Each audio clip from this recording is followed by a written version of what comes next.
નમસ્કાર દર્શક મિત્રો, હું છું રૂપલ લુણીચિયા. સંપૂર્ણ ન્યૂઝમાં આપનું સ્વાગત છે. થરાદ પોલીસે ખારાખોડા રોડ પર પેટ્રોલિંગ દરમિયાન કાર્યવાહી કરી ભારતીય બનાવટના વિદેશી દારૂ અને બિયરની મોટી ખેપ પકડી ઝડપી પાડી છે. પોલીસે સ્કોર્પિયો S11 ક્લાસિક ગાડીમાંથી દારૂ બિયરની બોટલો સહિત કુલ ₹18.83 લાખથી વધુનો મુદ્દામાલ જપ્ત કરી 2 આરોપીઓને ઝડપી પાડ્યા છે. પોલીસને બાતમી મળી હતી કે ખારાખોડા તરફથી એક કાળા રંગની સ્કોર્પિયો ગાડીમાં દારૂનો જથ્થો લાવવામાં આવી રહ્યો છે. જેના આધારે પોલીસે ખારાખોડા રોડ પર વોચ ગોઠવી હતી. દરમિયાન શંકાસ્પદ સ્કોર્પિયો X11 ક્લાસિક ગાડીને રોકાવી તેની તપાસ હાથ ધરવામાં આવી હતી.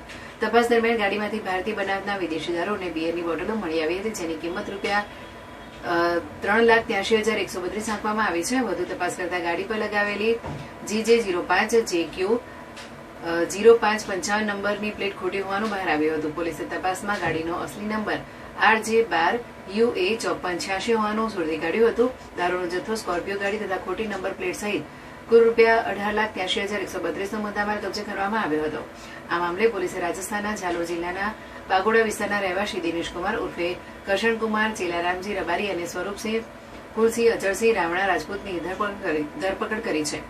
થરાદ પોલીસે બંને આરોપીઓ સામે પ્રોહિબિશન એક્ટ હેઠળ ગુનો નોંધી વધુ તપાસ હાથ ધરી છે.